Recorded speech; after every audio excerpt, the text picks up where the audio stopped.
मधुपुर गांव में रेखा नाम की एक महिला रहती थी। रेखा के दो पुत्र किशन और रमेश और एक पुत्री थी जिसका नाम मधु था।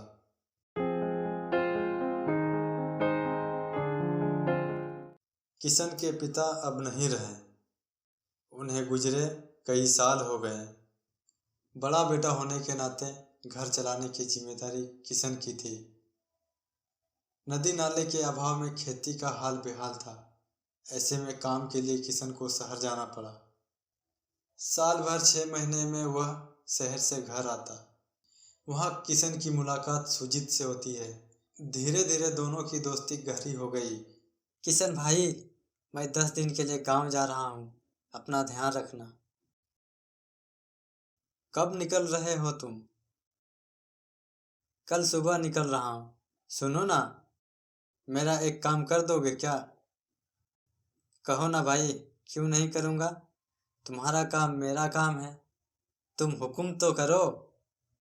तुम तो गांव जा ही रहे हो, उसी रास्ते में मेरा गांव भी पड़ता है।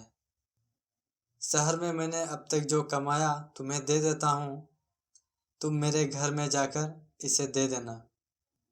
कल ही मेरे भाई का तार आया था, कहा माँ की तबीयत खराब है, कुछ पैसे चाहिए। अगर तुम ले जाकर दे देते हो तो बड़ा उपकार होगा। बस इतनी सी बात, तुम चिंता मत करो, मैं दे दूंगा। किशन ने अब तक जो शहर में कमाया था उसे सुजीत को दे दिया और वह निश्चिंत हो गया। लेकिन इतने पैसे एक साथ देखा तो सुजीत का नीयत खराब हो गया। उसने पैसे किशन की माँ को देने के बजाय सारा पैसा हड़प कर गया। किशन के अंदर बेताबी थी कि कब सुजीत गांव से आएगा तो घर का हाल पता चल सकेगा। किशन को शक होने लगा क्योंकि सुजीत 10 दिन की छुट्टी में था, लेकिन महीना गुजर गया, अभी तक काम पे वापस नहीं आया।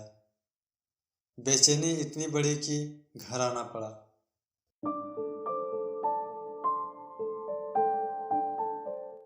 अरे किशन बेटा, तुम आ गए।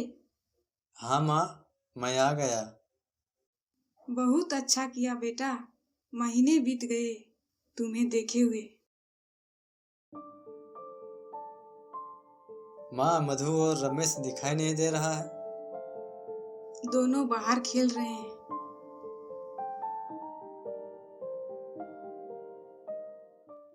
भैया, तुम शहर से कब आए? और हाँ, शहर से हमारे लिए क्या लाए हो? सबके लिए लाया हूँ छुटकी। माँ, सुजीत के हाथों जो पैसे मैंने भिजवाए थे वह तुम्हें मिला है ना?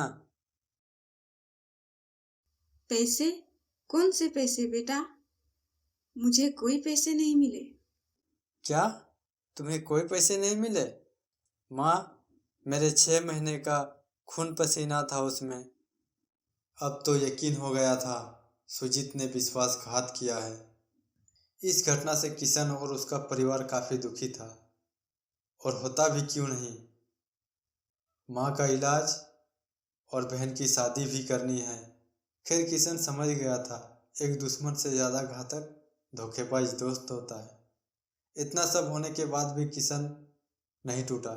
अपने मेहनत के बल पर अपनी सारी जिम्मेदारी को पूरा किया। अब किशन जांच परख कर किसी से दोस्ती करता है।